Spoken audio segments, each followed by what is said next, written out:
What up, brothers, and welcome back to my channel for another new review on the figure you can see in front of you. It's from the original Terminator movie, and it's the T800 battle damage version. Some people also call it the police shootout version, but I think it does cover more than just that scene in the movie. So we'll go with what it says on box. This review won't be a surprise to anybody of my Facebook friends or members of the groups that I'm involved in Facebook, namely the 16 Views and Reviews group, which I created myself, and it's doing quite well, to be honest. If you do subscribe to me and you want to see me post or talk to me directly, that's pretty much the best place to find me. So like I said, that is the 16 scale Views and Reviews group on Facebook. Also, I've just become a member in the Hot Toys Singapore buy, sell and trade group. If you want to find me posting there, you can do that also. So yeah, a lot of people knew I'd got this figure coming. Anthony got in touch with me last week. He says, "Did you realise this figure out?" I was like, "No, I didn't even know it were on coming soon list." Because every now and again, Hot Toys will release like the next 6 or 7 figures, and this weren't on it. So it was a bit of a bolt out of blue, but I was buzzing to see it because in my mind I have a list normally, and it has 4 or 5 figures on which I consider keepers. This were on it, and there's a lot coming up that aren't on it. So I was buzzing that this one jumped the queue and come out soon. I will say I've unboxed it earlier, and the video is probably on my channel. Have a look at that. It does thank Anthony for sending me this, Budget Stark, and yeah, it just shows it fresh out of the box. I will say I've just spent a bit of time just posing it up, zipping up the jacket, picking out the initial pose I wanted to use, and I've got to say the figure is a beauty all around, so it won't shock you to find this figure will get a good score. So let's stop talking shit and show you the first pose. You can see I've got his pistol up by his head, just a fist on the other hand.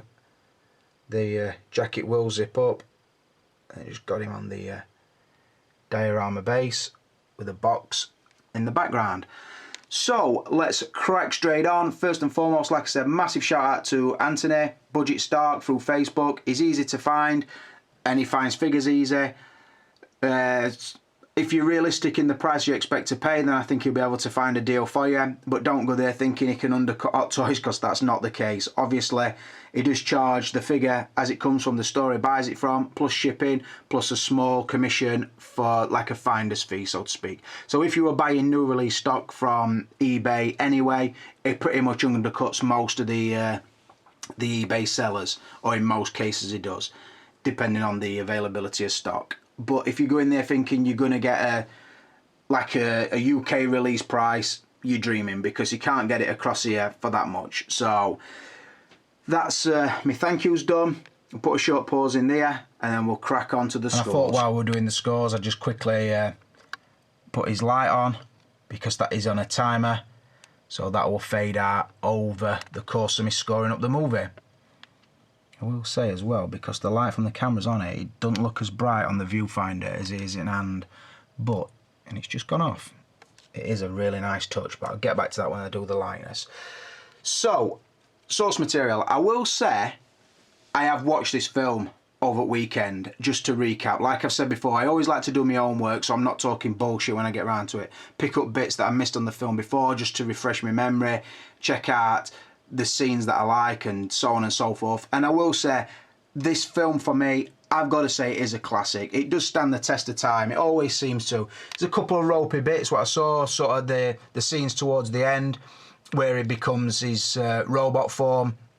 I think the green screen work on it is showing its age a lot. I also think it's quite embarrassing how bad the wig is that Arnold wears in most of the film, sort of after the tech noir scene where the car blows up and singes his hair and his eyebrows.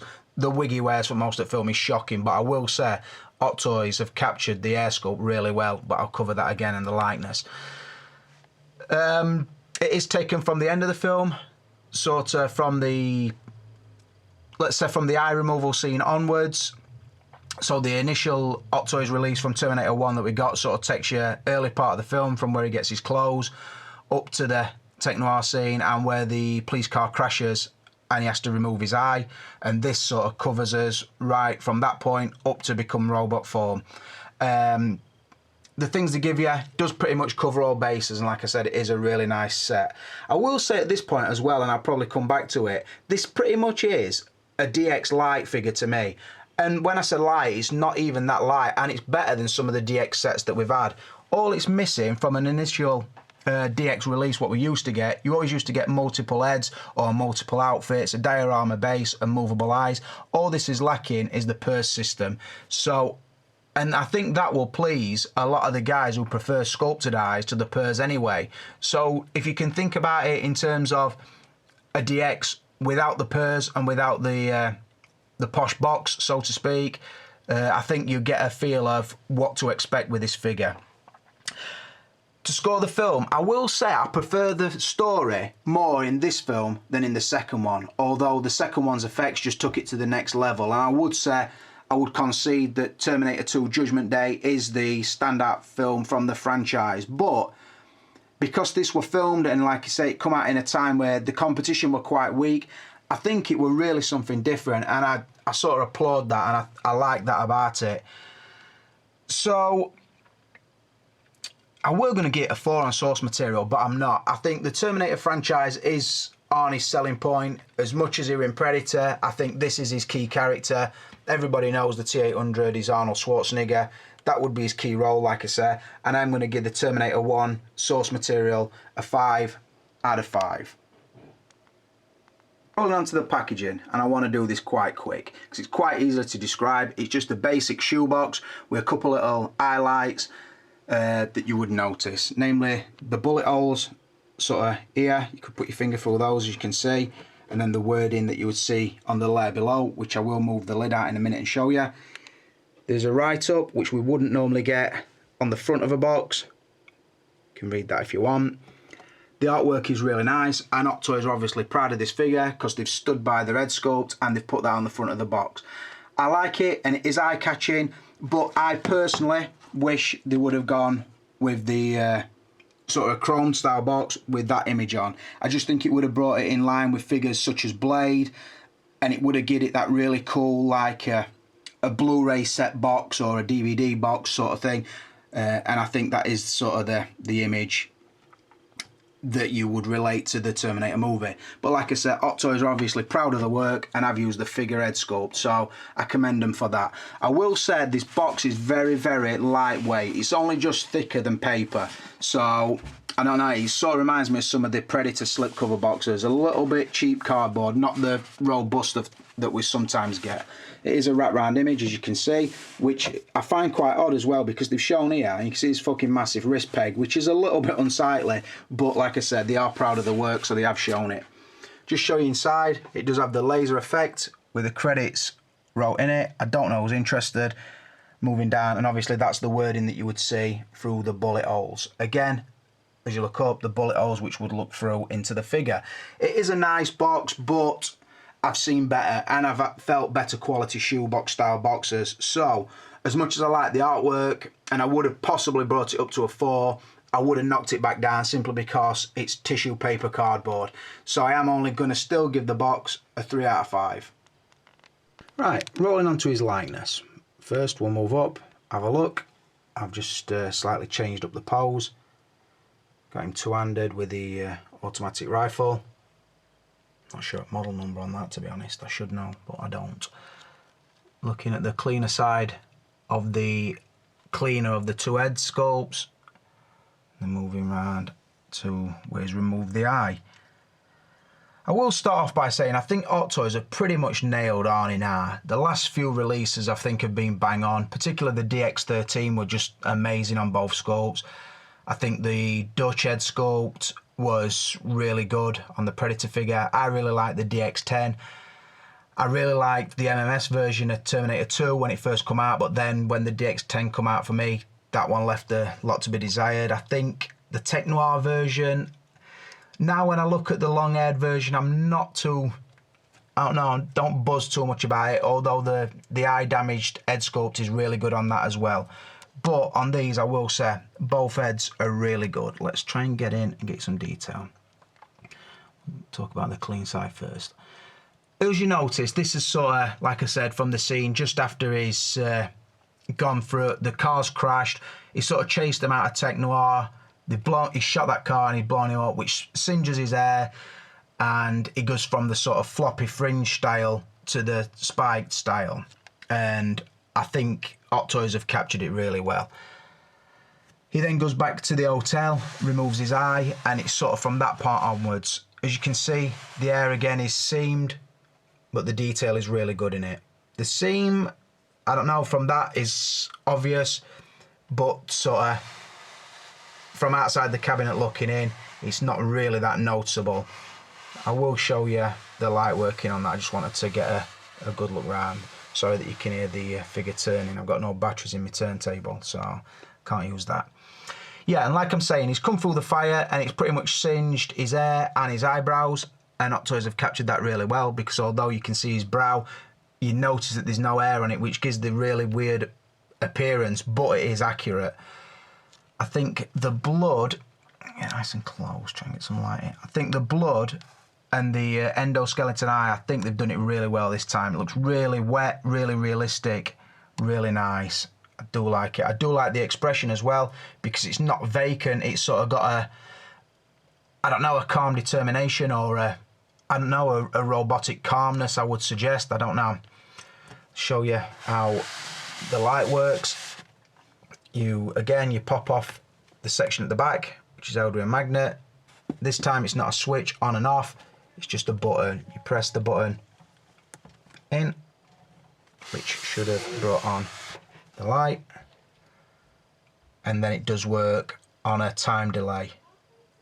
It will stay on so long and then go off, which is a good idea, because obviously you save batteries, but it is still good to put it on and show your friends, just a little brag, or little look what this does. And it is a really nice touch. I do like it. Moving on to the more battle damaged, and I will have it posed on the figure shortly, but I will show you in hand just to make it easy for myself. I will say the other thing that Hot Toys, I'm realising, the appearance of blood, before it always came across really, really fake, and I'm thinking back to a figure like, what were it now? The Sam Worthington, Marcus Wright figure. I don't know, it just didn't look realistic. Where this, and I think on the DX13, I think they've got it really nice. I want to try and get close here on this, because not only have you got the blood and the splits in the skin and the sort of trickle of blood down his face, you've also got sort of the scrape marks on his skin where he's been skidding down the road. He comes off the motorbike, if you remember, and he's just, I don't know, face surfing down highway. See the cuts in the ear. Really nice depth in the eyes. Similar expression on both, but obviously this one is wrecked up. Moving around to the other side, there is depth in the battle damage, so you can sort of see right into his cheek and into the inner part of his mouth. I think they've done really good layer on layer work, and it looks accurate to the part of the film it comes from. It gives off this weird effect with the hair though. It looks like a massive step section there where he's scraped his hair off. You see it's like got a smooth feel. Sorry, hair's coming off. A smooth feel there. Really, really nice. Like I say, I will put it into a pose that shows this head sculpt off in a bit, but really nice. Again, just a button there. Pop that on. And again, you get the light up left eye. So yeah, buzzing. Both head sculpts really, really nice. I couldn't fault any of them, to be honest. And like I say, they do sit well with the other Terminators, because at this point I have had it displayed with the others I've got, and at the end of the review I will show you I'll put him into a pose which complements the others, and I'll show you them all together. That way you'll get a sort of size comparison, and you get a feel of how it will look in your collection as well. I'll show you around the pose. Like I say, pretty much just walking in. I know we'd be carrying both guns, but I don't really like to recreate the scenes from the movie, because it just opens people up to say, well, he didn't do that, he did this, and at this point he didn't have his gloves on and fucking blah blah blah, and I've got no time for all that bullshit. So I just go with my own poses to try and get the natural lines out of the figure. To score the head sculpt, pretty easy. You know what I'm going to say, so you can all sing along with the champ on 3. 1, 2, 3. 5 out of 5. Rolling on to outfit, and it won't be a surprise for me to tell you that it's another strong category. There is a couple of things on it that I really like, more than I thought I would, and I'll get in and I'll explain that. I'll just show the pose first. Going pretty much now, marching through the police station, mid shootout, looking down his arm, firing that bitch off. And he's strutting forward. He's got him posed mid walk, and that looks beautiful. Look at that. Fucking fire powered up. Anyway, let's crack her on.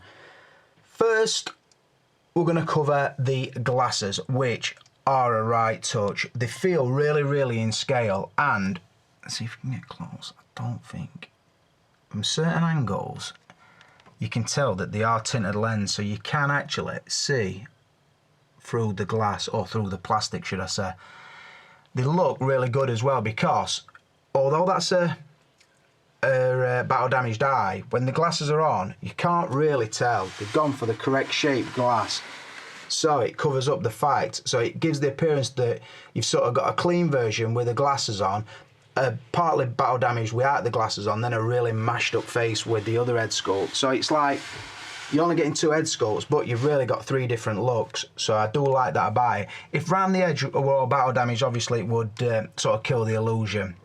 Like I say, I think the shape is accurate, and I even think the depth of the tint is accurate as well, because there is, when I was watching it today, I sort of saw the end part where it goes into the police station lobby and famously says, "I'll be back." You can actually see through the lens of the glass and see that he has got a real eye underneath there, and it's not battle damage. So, bit of a continuity problem with film, but the glasses on these have replicated the ones in the film really well.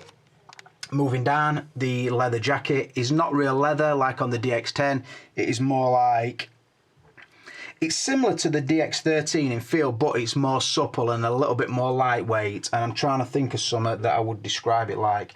Maybe the DX9 Batman cape. Really fine leather. It's really soft and supple, or pleather should I say. Again, working zips. It is stitched down here and here, although I do prefer the collar up at the back, which I think is movie accurate in some scenes. So it does go down nice. I like to pull it over the glove so you don't see the wrist pegs too much. Really nice. The front will zip up to create, I think it's when he's on the motorbike, he's going to, where are they going now? I think it's where he's riding the motorbike sort of to his, when he's just been to Sarah Connor's mum's and got the address for that motel they're staying at. I think then he has the jacket zipped up, so the jacket will do that. Moving down, it's sort of not grey, but like a dark, I don't know, dark beige, I would say, trouser. Again, fitting really good, cut and stitch really good. The pockets and buttons really nicely done. The 2 pockets on the back, really good. So yeah, the other touch that I really liked, and I noticed they changed the design on the boot from the first one, and I'm really glad they have, because look at that now. It's a lot more flexible. There's not a foot inside. It is still an ankle peg, and it's really soft, like a rubber feel. Look, you see? I don't think the other boots would have been as soft as that, so I do like that, because now you still get ankle articulation. So like on there where I've got him walking, you can still dip his toe there, and this one you can dig the heel in and the foot will sit up.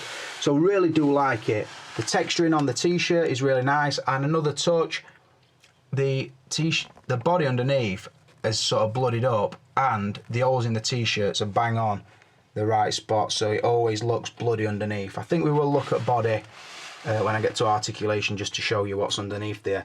But the outfit, all in all, is really good. Better than I thought it was going to be, to be honest, because there is improvements where I didn't really see the massive necessity to make them, other than the boots, like I said, are a lot softer, but it just fits him and it looks really accurate. And I personally prefer the jacket zipped up, but because I wanted to spread his arms, I didn't want to put no strain on the zip, so I opened it for this pose, and also so I could show you more at t-shirt.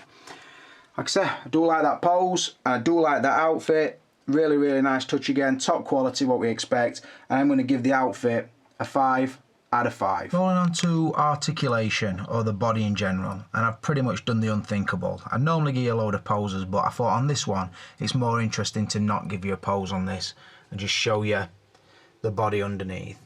I think people are expecting that it is the TTM20, which they used for the DX10, and then a modified version for the DX13 to give it the same height and scale. Now, I think it is as close as, although this one doesn't seem as bulky on the shoulders. And another thing with this one that I notice is you can have the shoulders sort of up or down. So I think if you want to get the more, I don't know, the sort of bulkier shoulder look, you would need to have the shoulders pushed up as high as they can go, because you slope them down, it looks very round shoulders and very slim. Another thing, a few points I've picked up on, the neck is too thin. I don't think people are saying it's too long, they're saying it's too thin. And I've got to say, I do agree a little bit. Although, from the side, I think it's pretty right. I've also seen a few Terminator bodies where people try to interchange one body with another head, and you get the really bulky, daft looking neck. So on this, I would agree it is a little bit thin. It's not too, definitely not too long, and particularly if when you've got the jacket on, you've got the collar stood up, it gives a really nice appearance. But I would concede from straight on, it is a little bit on the thin side. Another thing I like that they did, it is the same size arms. They do move really nicely. They have put the battle damage on, though most of the time you're never going to see it because of the jacket.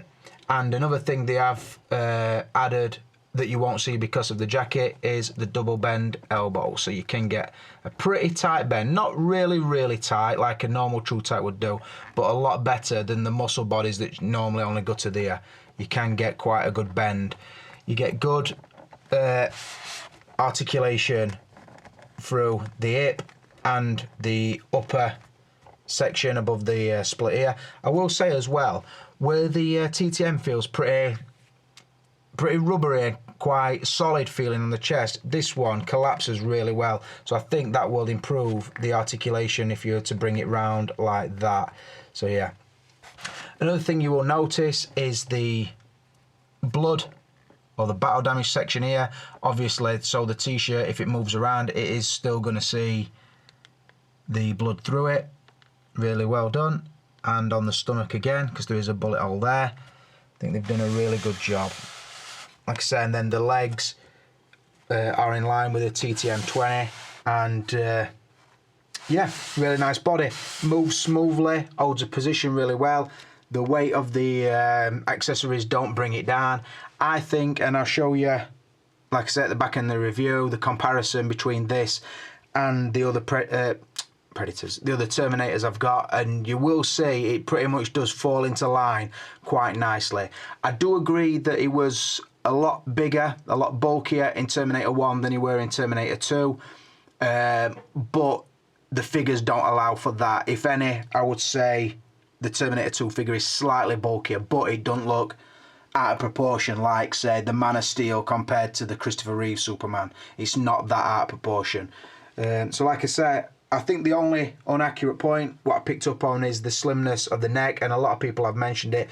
But I've got to say, in hand, when I pose it, it does look very natural. I've checked back on a couple of photos that I took earlier on for Facebook, and I do agree it does look a little bit slim-necked, but I think there is ways around that, depending on how you pose your head and, I don't know, how you move it around. You can sort of get around it, and like I said, if you put the collar up on the coat, it does help that as well. Let me put his neck straight up.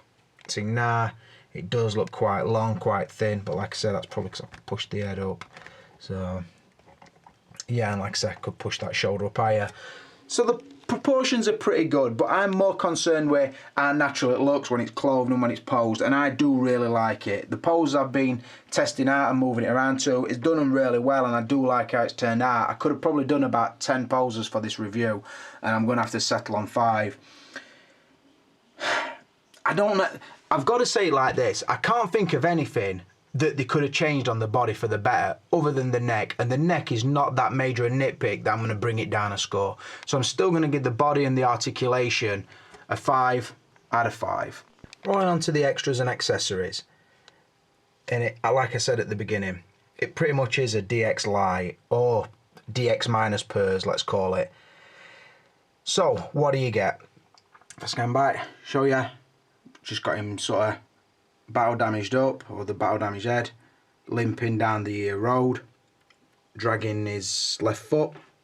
It's about to step on one of them pipe bombs and fucking blow his ass to smithereens. The head, well, both heads do light up. Where have I put red? Oh, fucking. Just turn around. Look at this little faggot here. He's bought his son an Xbox today. He's working lad, bless him.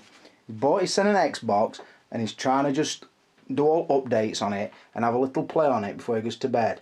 Working man, bought his son a console and I'm proud of him. Saves me having to buy one.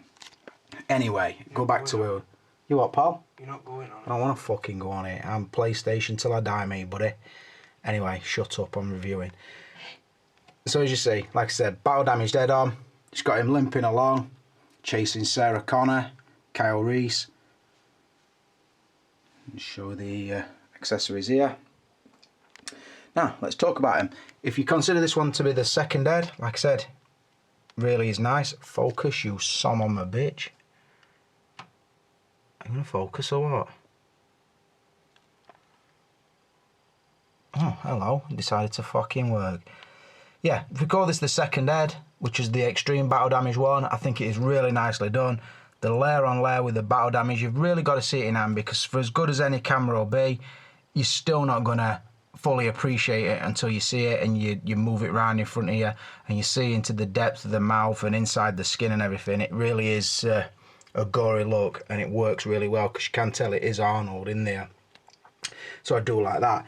If you're calling that the second head, then this one would be the first head, and again it is a right touch. Both air pieces come off as I've showed, and do light up on the left eye. Again, look at the battle damage, look at the blood work in there, really nice.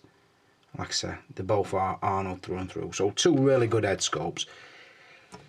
The diorama base is also very nice. I didn't have the batteries to put these in, but it does go in well with the other Terminator bases. And like I said, it is comparable to any DX base. In fact, I would say this might be the favourite base I've got in the collection at the moment, because it is really nice. It's really well painted. It's flat, so you can still put his feet anywhere.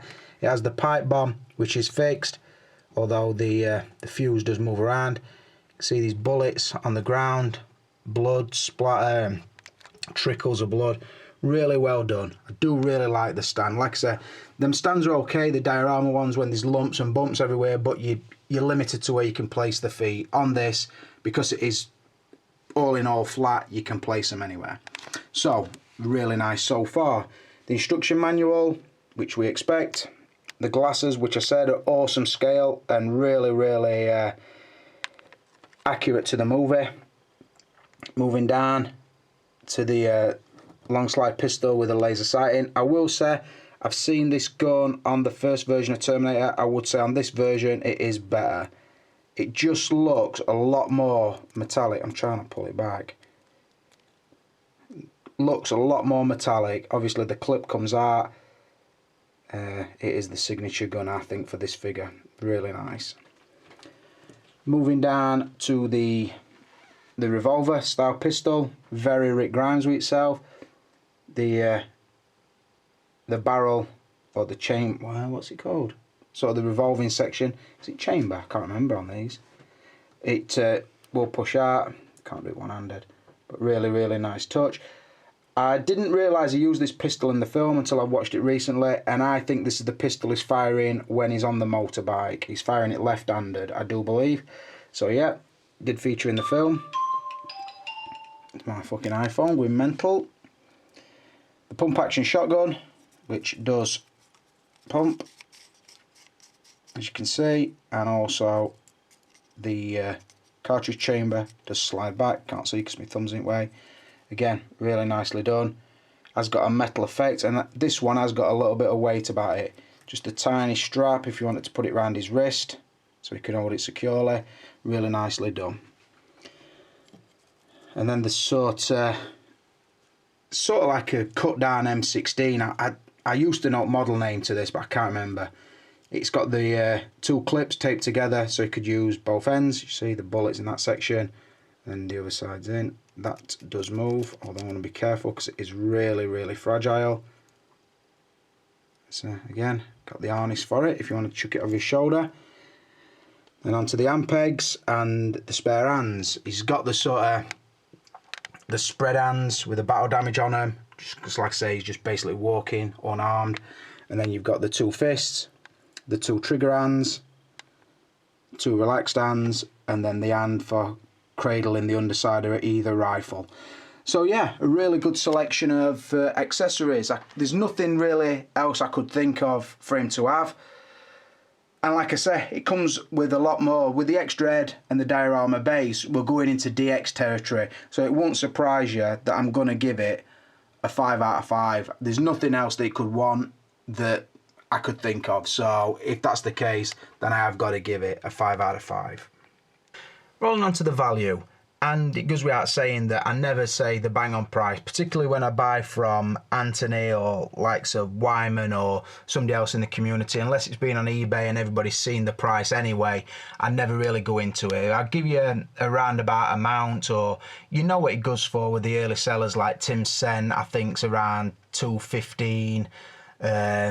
Good Shipped, I think I saw they were 200 plus. So let's consider it somewhere around there, and you'll know what price I'm talking about. Now, I think that is honestly too much for even new release figures, but I'm one of them. I want to get it, I want to review it, I want to sit in hand. It kills me to see anybody's got something before me on certain figures. Some other figures I don't give two fucks about.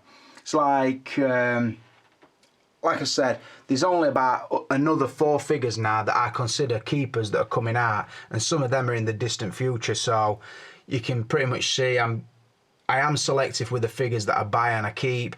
So I don't know, when I've got to buy a figure and it costs like £200+, I'm thinking to myself, fucking hell, it's dear. But then I'm thinking, but even if I wait 2 more months, it's still going to be 170, 180. So I see the trade-off as a fair amount to say that I can get it fast and get the review up, so to speak.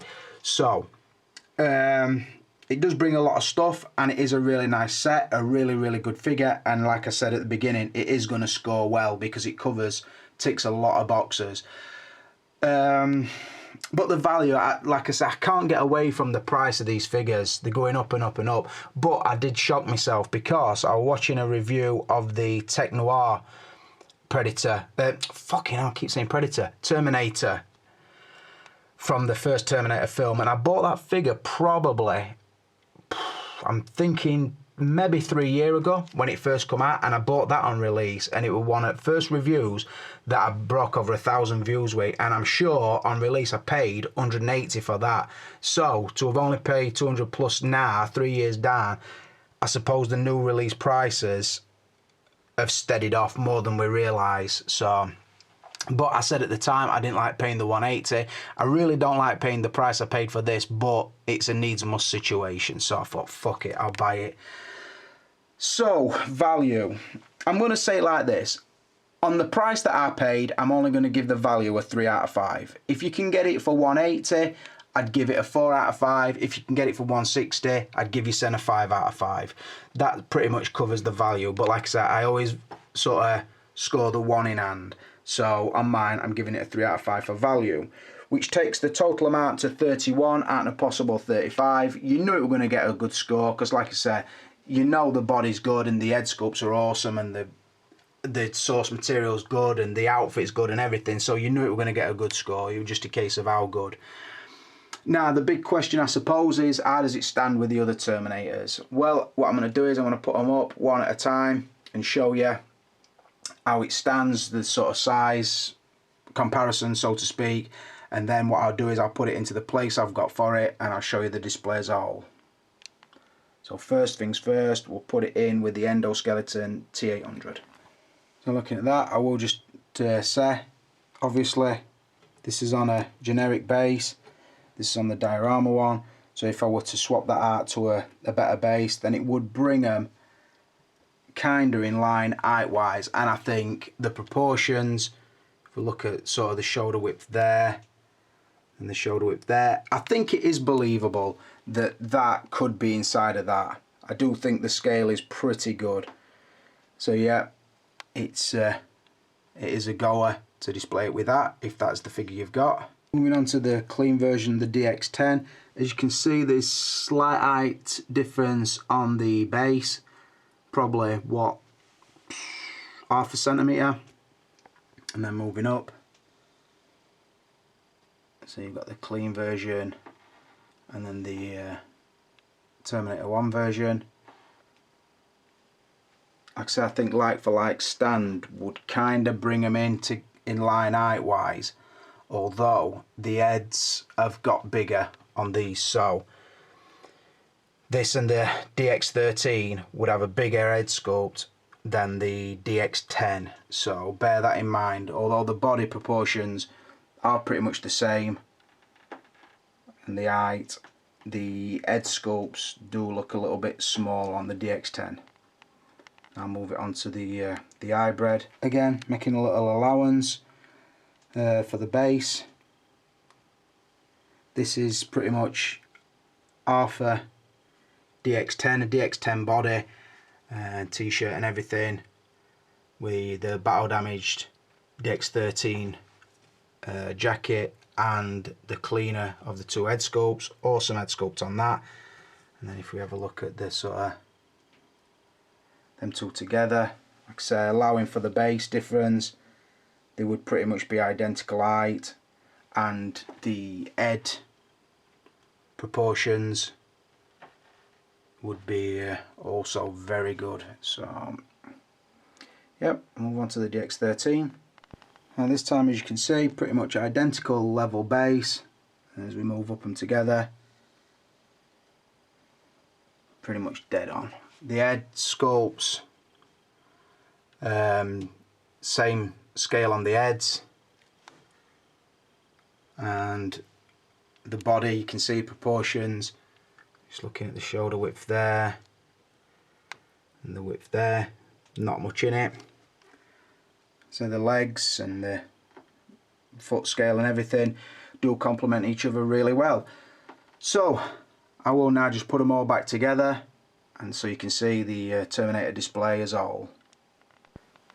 So welcome to fucking Overcrowd City. As you can see, I went from the Terminator 1, clean version Terminator 2, slightly more damaged still, and then back to the Endo. I think they do look pretty good together, although I'm not buzzing the fact that I've had to put the Terminators in with the Predators. Way overcrowded, not how I like it at all. But I've got to say, if you were just to take the Terminator setup into account, I think it does look pretty sweet. So, like I said, another review done for you. I hope you've enjoyed that.